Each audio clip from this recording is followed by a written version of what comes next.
Mwiriwe neza bakundwa nshuti bene data muri hano kuri jewe n'umugisha udasanzwe kubana namwe muri kano kanya kugira ngo nsangire namwe umwanya w'ikiyago tuyage ku ijambo ry'Imana tubone aho twisanze umugambi w'Imana. Muri kano kanya dufise icigwa ibanga ry'iburasirazuba n'iburengerazuba. Reka dusome ico Yesu atubwira ku burasirazuba n'iburengerazuba mu gice ca 24 umurongo wa 27 muri Matayo mutagatifu. Igice ca 24 umurongo wa 27 muri Matayo haravuga ngo nk'uko umuravyo urabiriza iburasirazuba ukabonekera iyo rirengera, niko kuza ko umwana w'umuntu kuzomera. No muri Luka mutagatifu ku bijanye n'umuravyo mu gice ca 17 umurongo wa 24 haratubwira ngo kuko nk'uko umuravyo urabiriza mu ruhande rumwe rw'ijuru ukarabagiranira mu rundi, uko niko umwana w'umuntu azoba ku munsi wiwe. Ese Imana yohezagira ubugingo bwacu ikatwungura ubwenge, igakingura n'imitima yacu n'ubwenge bwacu kugira ngo dutahure ijambo ryayo, kugira ngo dutahure iri banga ry'iburasirazuba n'iburengerazuba mu izina rihoraho ry'umwami Yesu Kristo. Amen kandi amen. Murashobora gufata ibyicaro byanyu.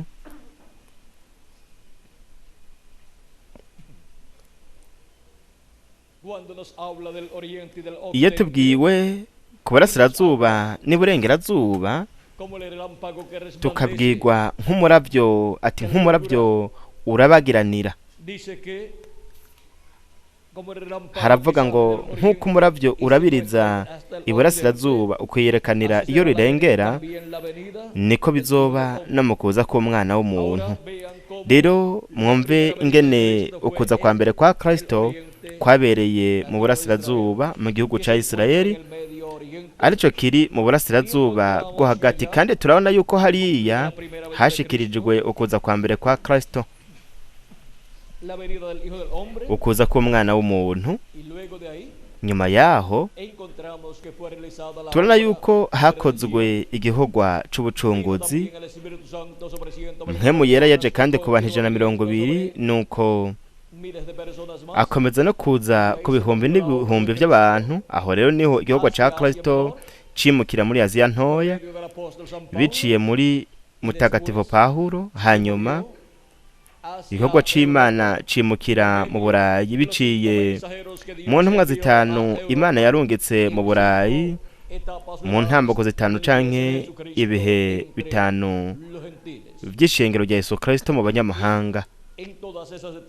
Kandi muri izi ntambako zose Yesu Kristo yamye ari muri mpwemu yera agaragariye muri izo ntumwa yarungitse. Murabinge n'umwana w'umuntu Yesu Kristo yamye agendagenda uhereye mu burasirazuba kugeza ashitse iburengerazuba. Iburasirazuba ni ikibanza ca hariya muri Isirayeli, ariyo iri mu burasirazuba bwo hagati. Rero murumva ko urugendo rwaciwe n'Imana, umugambi wo kuza k'umwana w'umuntu gwamye ari kuva mu burasirazuba kugeza iburengerazuba. Nico gituma iburengerazuba turafise isezerano yuko umwana w'umuntu azohigaragariza nk'uko umuravyo urabiriza iburasirazuba ukiyerekanira iburengerazuba. No kuvuga ngo urabagiranira iburengerazuba. Tubibwirwa na Luka mu gice ca 17. Kandi mwitegereze kuko nk'uko umurabyo urabiza mu ruhande rumwe rw'ijuru ukarabagiranira mu rundi, uko niko umwana w'umuntu azoba ku munsi wiwe. Ngaha turabifise byarasezeranije kugira ngo bizogaragare ku munsi wa nyuma, mu kuza k'umwana w'umuntu arabagiranira hehe? Iburengerazuba. Aho niho dufise isezerano ryo kwiyerekanira k'umwana w'umuntu nk'uko Imana yabisezeranye, kandi nico gituma iburengerazuba hazozanana Kristo mpwemu yera ari ku farasi yera nk'urubura, kandi azoba ari Emmanuel mu mwuzuro, ijambo ry'Imana ryambaye umubiri mu muntu. Nico gituma kandi integuza yo kuza kwa kabiri kwa Kristo mu butumwa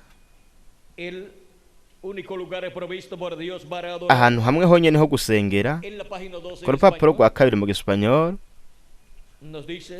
aratubwira uko gukurikira, ndetse no mu gitabo c'imirongo urupapuro rw'166 agace ka 14:85 haravuga ngo, rero nariko utuburungu dukurikirana, ariko ndasaza ndiyumvira nti hazoba irindi kanguro, nzobona ikindi gihe. Kandi mwibuke gusa, iburengerazuba hazozanana ugendera ku farasi y'igitare, tuzoca muri iyo nzira iyindi ncuro. Ivyo ni ivy'ukuri vuba cane, ivyo turavyiteguriye. Murabibona ni isezerano. Namba ari isezerano ritegerezwa kuba muri Bibiliya, ritegerezwa kuba isezerano rya Bibiliya, kandi iryo sezerano rya Bibiliya ry'ugendera ku farasi y'igitare rigaragara mu Vyahishuwe igice ca 19 umurongo wa 11 kugeza ku 21. Kandi mwumve ingene herekanwa ikibanza ikije giturutsemwo ugendera ku farasi yo mu Vyahishuwe igice ca 19, ikibanza giturutsemwo Yesu Kristo muri mpwemu yera agaragariye mu mubiri w'umuntu ku munsi wa nyuma. Ahaturutse ahazananye ijambo rigaragariye mu mubiri w'umuntu, kuko igihe umwami wacu azogaragara ku isi azoza agendera ku farasi yera derere nk'urubura, kandi azoba ari Emmanuel mu mwuzuro, ijambo ry'Imana ryambaye umubiri mu muntu. Urupapuro rw'156 mu gitabo c'Imatanijwe havuga uko. Igitabo c'Imatanijwe cabaye icamwa c'ubutumwa bw'ibimatanijwe bwavuzwe na Revera William Branham, hanyuma bwaragwijwe ubwo butumwa. Nico gituma dufise igitabo c'imatanije ubutumwa bwavuzwe na Revera William Branham. Rero mwumve ingene ukuza kugendera ku farasi y'igitare mu Vyahishuwe, ingene ukuza kwiwe kugaragarira iburengerazuba canke iburengerazuba, niho hazanana ugendera ku farasi y'igitare, kandi yaravuze ngo tuzoca muri iyo nzira iyindi ncuro. Namba ari ku yindi ncuro akaba ari Eliya ariko arabivuga mu kugaragara kwa kane, iyindi ncuro ni ukugaragara kwa gatanu. No kuvuga yuko kugaragara kwa gatano kwa Eliya azoba ari kumwe n'ugendera ku farasi y'igitare yo mu Vyahishuwe Yohana igice ca 19 umurongo wa 11 kugeza ku 21. Kandi ukuza kugendera ku farasi y'igitare mu Vyahishuwe 19 ni ukuza k'umwana w'umuntu, no kuza kwa Yesu Kristo muri mpwemu yera agaragariye mu mubiri w'umuntu muri marayika wiwe ntumwa. Aho niho rero hazoba hari n'ubukozi bwa Eliya mu ncuro ya gatanu. Aho kandi hazoba hari n'ubukozi bwa Mose mu ncuro ya kabiri, kuko ubukozi bwa Eliya mbega nihe bwamye? Hari mpwemu yera yari muri Eliya butishubi. Aho niho hari ubukozi bwa Eliya. Rero mpwemu yera yari ari muri Elisa, aho niho hari ubukozi bwa Eliya mu ncuro ya kabiri. Mpwemu yera yarari muri Yohana Umubatizi, aho hari ubukozi bwa Eliya mu ncuro ya gatatu. Mpwemu yera yarari muri William Branham, aho hari mpwemu y'ubukozi bwa Eliya mu ncuro ya kane. Kandi mpwemu yera azoba ari muri marayika w'umwami Yesu Kristo, aho niho hazoba hari mpwemu y'ubukozi ya Eliya, ubukozi bwa Eliya mu ncuro ya gatanu. Kandi mpwemu ya Kristo yarari muri Mose, aho hari ubukozi bwa Mose mu ncuro ya mbere. Kandi mpwemu yera yari kubari mpwemu wa Kristo yari kubari muri marayika w'intumwa, aho kandi niho hari kuba hari ubukozi bwa Mose mu ncuro ya kabiri. Mpwemu w'Imana wa Kristo yarari muri Yesu, aho hari ubukozi bwa Yesu mu ncuro ya mbere. Kandi azoba mpwemu wa Kristo azoba ari muri marayika w'intumwa mpwemu yera, aho hazoba hari ubukozi bwa Yesu mu ncuro ya kabiri. Mwumvise igena umugambi w'Imana wose woroshe, kuko iyo Imana isezeranye ukuza ko muvugishwa yamaze kuza muri kahise, ni ubukozi bw'uwo muvugishwa nibwo bwisubiramwo mu wundi muvugishwa. Rero turashobora kubona rino banga, kandi turashobora kubona yuko iburengerazuba ariho hazokwisubiramwo ubukozi bwa Mose mu ncuro ya kabiri, ubukozi bwa Eliya mu ncuro ya gatanu, hamwe n'ubukozi bwa Yesu mu ncuro ya kabiri. Ico gituma Yesu Kristo muri mpwemu yera yamye agendagenda uhereye mu burasirazuba, uhereye mu gihugu ca Isirayeli, hanyuma yimukiye muri Aziya ntoya mu gihe ca mbere c'ishengero ry'abanyamahanga, aho mutagatifu Pawulo yabaye intumwa y'ico gihe. Hanyuma yimukira mu Burayi mu gihe ca kabiri, ca gatatu, ca kane, ca gatanu, ca gatandatu, aho yarungitse intumwa zitanu, umwe wese muri buri kimwe muri ibi bihe bitanu byashikirijwe mu Burayi mu bibanza bitandukanye. Hanyuma yimukiye muri Amerika ya ruguru Yesu Kristo muri mpwemu yera, aho yarungitse marayika ntumwa w'indwi n'integuza yo kuza kwa kabiri kwa Kristo, no kandi yigaragarije Yesu Kristo biciye muri iyo ntumwa iburengerazuba. Kandi uburengerazuba bugizwe na Amerika ya ruguru, Amerika yo hagati, Amerika y'epfo na Karayibe. Ubwo nibwo burengerazuba bw'isi. Aho niho mu burengero aribwo burengerazuba bw'isi. Kandi ni burengerazuba niho dufise isezerano ryo kuza kugendera ku farasi y'igitare, kandi uwo ni umwe agendera ku farasi yo mu Vyahishuriwe igice ca 19. Uko no kuza kwa Kristo muri mpwemu yera agaragariye mu mubiri w'umuntu muri marayika w'intumwa, kuko igihe umwami wacu azogaragara ku isi azoza agendera ku farasi yera derere nk'urubura, kandi azoba ari Emmanuel mu mwuzuro, ijambo ry'Imana ryambaye umubiri mu muntu. Ni mu muntu w'iburengerazuba niho rino sezerano ryo kuza kwa Kristo ugendera ku farasi y'igitare yo mu Vyahishuriwe niho rizoshikirizwa. Rero mwumve ingene hashikijwe isezerano rya buri gihe biciye mu ntumwa ya buri gihe. Hanyuma marayika ntumwa w'indwi w'igihe c'indwi c'ishengero ry'abanyamahanga n'integuza yo kuza kwa kabiri kwa Kristo yaratangaje, yaravuze ko ugendera ku farasi y'igitare yo mu Vyahishuriwe ari we mpwemu yera, yuko azoza ari mu mubiri w'umuntu iburengerazuba. Ni ukuvuga yuko hazoza ugendera ku farasi y'igitare aturutse he? Iburengerazuba. Ni ukuvuga ko azoba ari ukugaragara kwa Yesu Kristo muri mpwemu yera mu muntu w'iburengerazuba, kandi yaramaze kwigaragariza mu w'iburengerazuba muri Amerika ya ruguru mu gihe c'indwi c'ishengero ry'abanyamahanga. Hanyuma isezerano ryo kuza kugendera ku farasi y'igitare iburengerazuba, aho hazoza ijambo mu mubiri w'umuntu, ijambo ryambaye umubiri mu muntu, ivyo bihuye naho nyene n'iburengerazuba, ariko ntibishobora kubera mu gice ca ruguru, ahubwo ni mu gice co muri Amerika yo hagati, Amerika y'epfo na Karayibe, arico gisigaye co ku mugabane w'iburengerazuba. Ni ukuvuga ngo umugabane w'iburengerazuba bw'isi, kugira ngo hashitswe amasezerano y'Imana yo ku munsi wa nyuma. Kandi kugira ngo tubone Yesu Kristo muri mpwemu yaragaragaye ku munsi wa nyuma, tumenyesha bino bintu byose bitereza kubaho vuba, idukeneye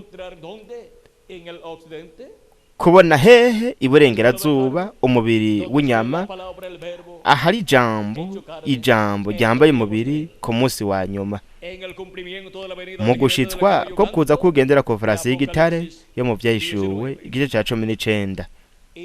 Kandi mwumve namwe rero ingene Yesu Kristo muri mpwemu yera yagendagenze ava mu gihugu ca Israeli, Aziya ntoya mu gihe ca mbere, ava muri Aziya ntoya yimukira mu Burayi mu gihe ca kabiri, ca gatatu, ca kane, ca gatanu, ca gatandatu. Ava mu Burayi Yesu Kristo muri mpwemu yera yimukira muri Amerika ya ruguru mu gihe c'indwi canke mu ntambo kw'indwi y'ishengero ry'abanyamahanga. Ava muri Amerika ya ruguru Yesu Kristo muri mpwemu yera kimukira muri Amerika Latine na Karayibe kubw'igihe c'ibireko bizifuruka hamwe n'ikiringo c'ubwami, aho Yesu Kristo aje agendera ku farasi yera derere nk'urubura kw'ijambo ritunganye, kandi azoba ari Emmanuel mu mwuzuro, ijambo ry'Imana ryambaye umubiri mu muntu. Turabonye ibanga ry'iburasirazuba ahashikirijwe kuza kwa mbere kwa Kristo, aho ahatangiwe ikimaze c'ivyaha, kuko ikimaze c'ivyaha catangirwa mu ihema ryubatswe na Mose hamwe no mu ngoro yubatswe na Salomo, catangirwa mu gice co hanze mw'ibaraza. Hanyuma turabona yuko amaraso y'impongano yajanwa ahera ha cane, nuko agashigwa ku mutemero wo guhongerako. Umuherezi mukuru yabikora rimwe mu mwaka, umunsi w'icumi w'ukwezi kw'indwi kwa buri mwaka, n'urutoke rwiwe akamijagira amaraso ku mutemero wo guhongerako. Hanyuma turabona ko ubwoko bw'Abaheburayo bwaba bwuzuye n'Imana. Mwibuke yuko yinjira ajanye icotero ca zahabu, nuko biciye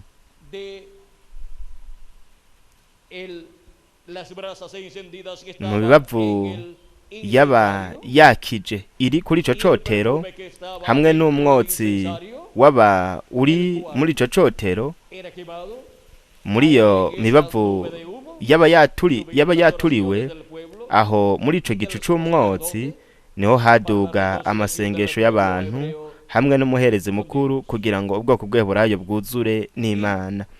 Kandi ibyo byose mwitegereze vyakorerwa iburengerazuba bw'ingoro, kuko iburengerazuba bw'ingoro niho hari haherere, niho hari ikibanza cahera ha cane. Rero mwumve ingene iburengerazuba bw'isi ariho hazoba hari ahera ha cane h'ingoro yo mu gihugu mpwemu ya Kristo, ariyo yatanguriwe kubakwa hariya mu bwoko bw'Abaheburayo, hanyuma irabandanya muri Aziya ntoya, hanyuma mu Burayi.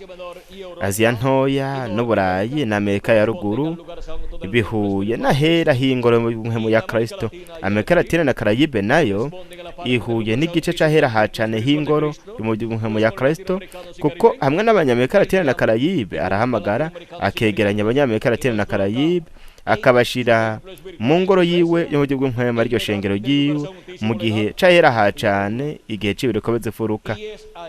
Kandi ni ngaho niho Kristo yigaragariza ku munsi wa nyuma nk'ugendera ku farasi y'igitare mu Vyahishuwe 19, nka marayika w'inkomezi, marayika w'isezerano, aje ku ishengero ryiwe, akaza kandi mu ishengero ryiwe ahera ha cane h'ingoro yiwe yo mu gihugu mpwemu. Mwumva ingene yagize runo rugendo uhereye mu gihugu ca Israeli burasirazuba, aca muri Aziya ntoya, mu Burayi, muri Amerika ya ruguru, kugeza ashitse muri Amerika Latine na Karayibe, ashitse muri iki gice cy'iburengerazuba aho ariko yubaka ahera hacane h'ingoro yiwe yo mu gihugu mpwemu kugira ngo Imana ibe ihabe muri mpwemu yera mu mwuzuro wose, kugira ngo bityo haduheshe kwizera kuduhesha guhindurwa no kunyakurwa abapfuye bizera Kristo nabo bazuke, twese tugire umubiri uhoraho. Imana iheze ibe muri umwe wese muri twebwe mu mwuzuro wose, nuko twese tugira integera bwenge zibiri zikora icarimwe, subconscience na conscience ziri hamwe muri no mubiri musha, hamwe n'ino mpwemu ya teofaniya yo mu buringanire bwa gatandatu, bityo tubane na Kristo ibihe bidashira, nuko tugira ishusho na kameremere bya Yesu Kristo, nuko twese tugira ububasha bw'Imana bugaragariye muri twebwe, ndetse bugaragara biciye muri twebwe ku munsi wa nyuma canke ikimpumbi c'indwi. Rero turumvise ibanga ry'iburasirazuba hamwe n'iburengerazuba. Iburasirazuba hashikirijwe kuza kwa mbere kwa Kristo, aho yatangiye ikimazi c'ivyaha. Kuba hariya ari iburasirazuba ni kibanza c'igice co hanze. Rero ibanga ry'iburengerazuba naryo nuko iburengerazuba Imana yari yaragenye ukubakwa kwahera hacane, aho Imana yinjira muri iyo nkingi y'umuriro ikaja ku mutumero guhongerako, ikaja hagati y'abakerubi babiri ba zahabu. Iyo niyo ntebe y'ubwami y'Imana, iyo niyo ntebe y'inkingi y'umuriro, iyo niyo ntebe ya Shekina mu ngoro yubatswe na Salomo hamwe n'ingoro yubatswe na Mose. Kandi mu ngoro Yesu Kristo ariko arubaka nayo intebe y'ubwami ya Yesu Kristo mu ishengero ryiwe iri nayo nyene iri burengerazuba. Kandi mwitegereze Kristo yamye yigaragariza muri buri imwe muri izi ntumwa, ndetse no muri buri umwe mu bizera ba buri gihe. Ku munsi wa nyuma naho rero yarasezeranye kwigaragariza muri marayika we ntumwa, akatumenyesha bino bintu byose bitegerezwa kubaho vuba, kuko iburengerazuba azohagira umubiri w'inyama, igikoresho ciwe marayika we ntumwa, aho Kristo azoba agaragariye. We azoba ari mu ntebe yiwe muntu agaragaye ku munsi wa nyuma, ari nk'umucamanza w'isi yose,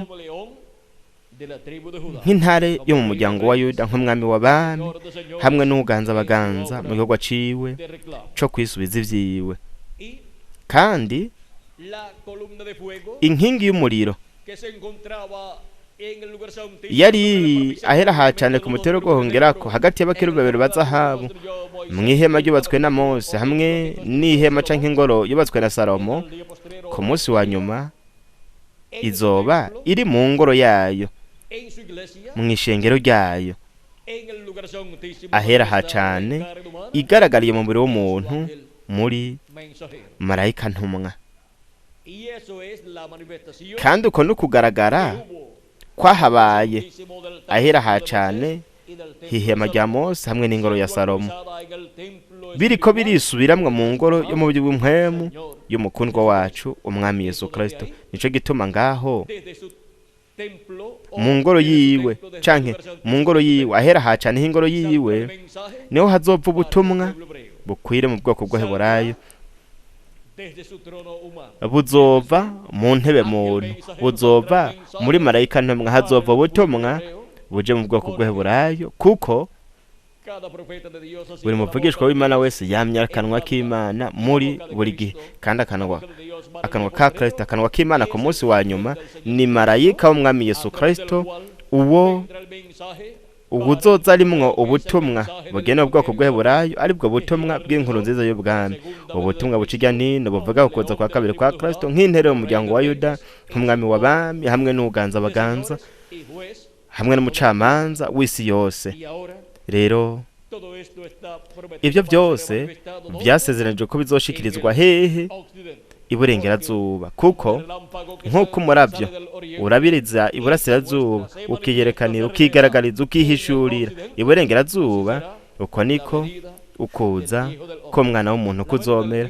Ukuza k'umwana w'umuntu kwarasezeranijwe nk'umuravyo, kandi n'iburengerazuba niho umuravyo urabagiranira ku munsi wa nyuma, niho harabagiranira ukuza kwa kabiri kwa Kristo nk'intare y'umuryango wa Yuda, nk'umwami w'abami, hamwe n'uganza abaganza mu gihugu ciwe co kwisubiza ivyiwe.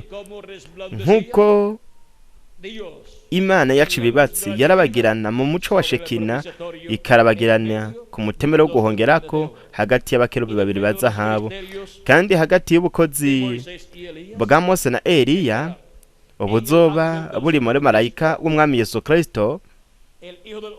Umwana w'umuntu Yesu Kristo azoba ariko ararabagirana aca ibibatsi, aduha umuco wiwe n'ubutumwa bwiwe, atumurikira ubugingo bwacu hamwe no gutahura kwacu, kugira ngo dutahure bino bintu byose bitegerezwa kubaho vuba kuri uno munsi wa nyuma.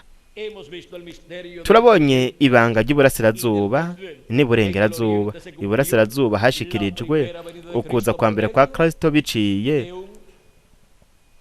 mu musore w'umubaji w'i Nazareti wavukiye i Betelehemu h'i Yudaya, hariya mu burasirazuba bwo hagati. Iburengerazuba naho hazoshikirizwa ukuza kwa kabiri kwa Kristo. Aje Yesu Kristo, marayika w'isezerano, uwugendera ku farasi y'igitare yo mu Vyeshuri Yohana igice ca 19, aje mu mubiri w'umuntu. Haje uwugendera ku farasi y'igitare yo mu Vyahishuwe mpwemu yera, ijambo aje mu mubiri w'umuntu ku munsi wa nyuma, kuko igihe umwami wacu Yesu Kristo azogaragara ku isi, azoza agendera ku farasi yera derere nk'urubura, kandi azoba ari Emmanuel mu mwuzuro, ijambo ry'Imana ryambaye umubiri mu muntu.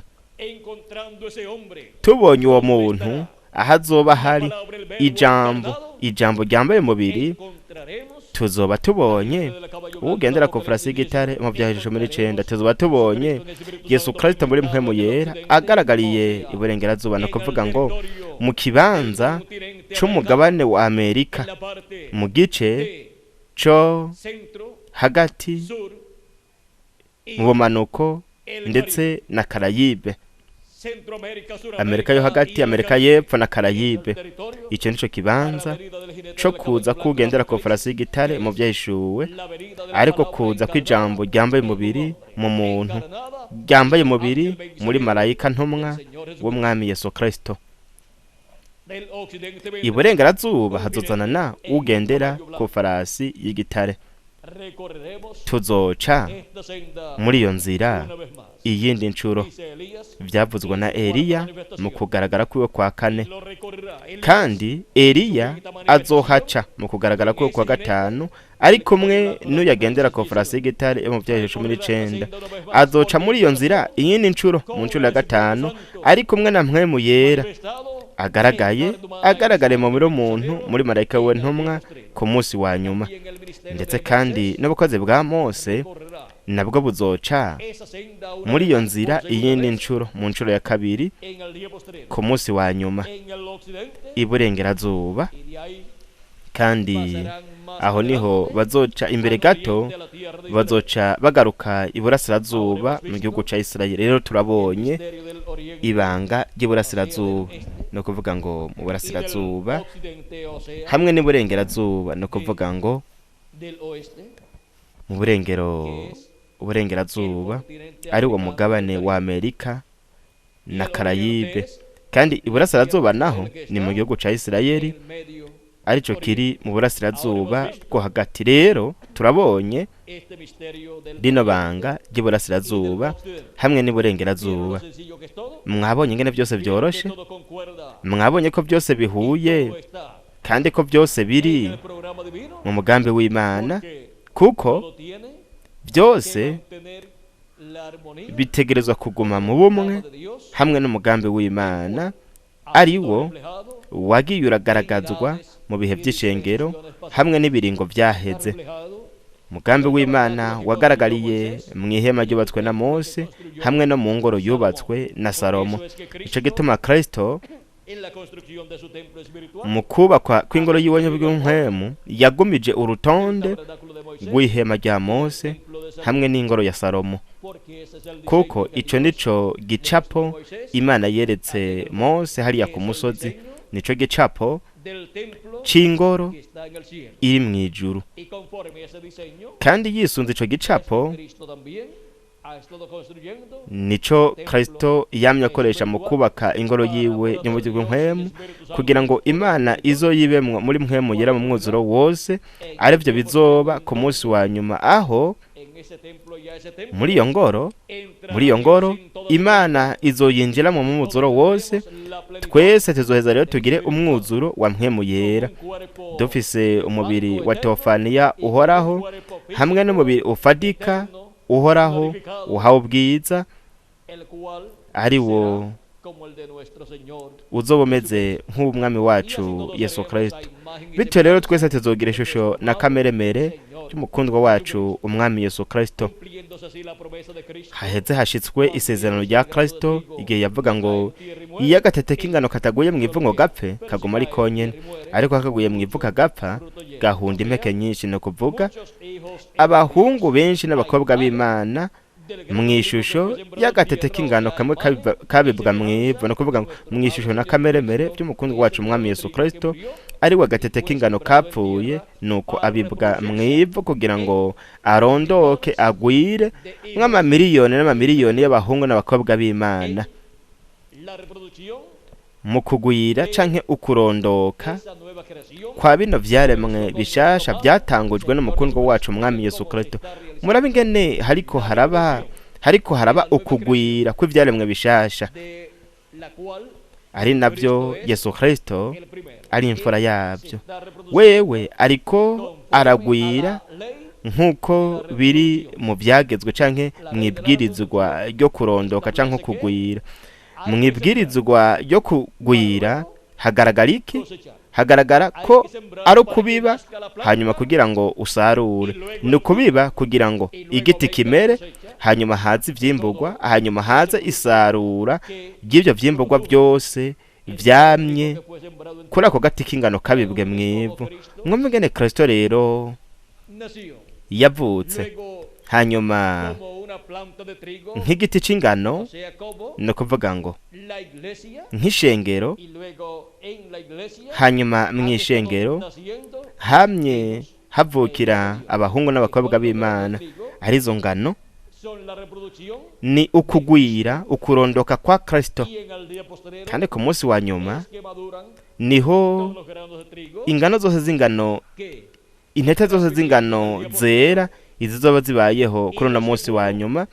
Kandi ababaye ingano by'agahe gato, nubwo hataboneka urubuto rw'ingano turetse urugano rukomeye, ariko nubwo biruko babaye ingano mu bihe by'ishengero byaheze, ku munsi wa nyuma bazozuka bari mu mibiri ihoraho.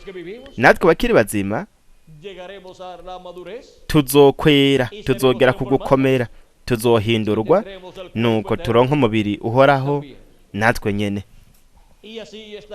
Uko niko rero tuzogira ishusho na kameremere bya Kristo. Ka gatete k'ingano ka mbere kamwe kabibwa mw'ivu kagapfa, kamera ari nk'agati k'ingano, kavuka ari nk'ishengero, ariko kamye karimwo ubuzima bwa Kristo bwigwiza, arondoka nk'abahungu n'abakobwa b'Imana. Murabona yuko abahungu n'abakobwa b'Imana umubiri w'ibanga wa Kristo ni ukurondoka canke ukugwira kwa Yesu Kristo. Kandi nico gituma tuzogera ubwo tugira ishusho na kameremere by'umukundwa wacu umwami Yesu Kristo mu mwuzuro. Igihe twaronka kuvuka bwa kabiri, twarose umubiri wa teofaniya mu burengane bwa gatandatu. Kubw'ibyo rero twarose ishusho ya Yesu Kristo, kuko ishusho y'Imana ni teofaniya, umubiri wa teofaniya, kandi iyo niyo shusho yacu, ari ishusho ya Yesu Kristo. rero ku munsi wa nyuma tuzoronka umubiri ufatika uhoraho uhawe ubwiza usa n'uw'umwami wacu Yesu Kristo. Uko niko rero tuzogira ishusho n'akameremere by'umukundwa wacu umwami Yesu Kristo. Twarashitse mu gihe c'iherezo, twarashitse mu gihe ubwo iburengerazuba mu gihugu ca Amerika Latine na Karayibe Kristo ariko arahigaragariza kubw'ineza yabo yatoranije, ariko arabahamagara, ariko arabegeranya, abegeraniriza mu gihe cyerekezo furuka muri kiringo c'ubwami, arico gihuye mu gushitswa, gihuye n'ikibanza ca Amerika Latine na Karayibe. Uko niko rero karadutegura, kandi igihe hazoshika kugeza ku wanyuma batoranije, igihe hazokuzura mu banga wa Kristo hakinjira kugeza ku wanyuma mu batoranijwe, tuzoba twiteguriye guhindurwa no kunyakorwa hamwe n'abapfuye bizeye Kristo bazozuka vuba cane. N'ubu ntibarazuka, ariko vuba bazozuka. Natwe n'ubu ntiturahindurwa, ariko vuba tugiye guhindurwa,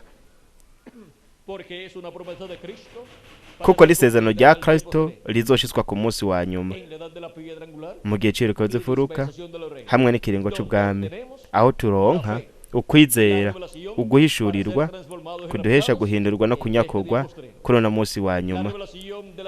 Uguhishurirwa ko kuza kwa kabiri kwa Kristo nk'intare y'umuryango wa Yuda, nk'umwami w'abami n'uganza abaganza, nk'umuravyo urabagiranira iburengerazuba,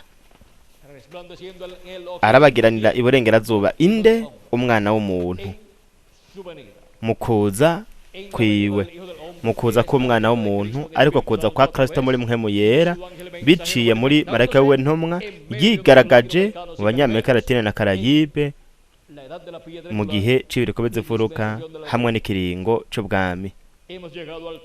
Twarashitse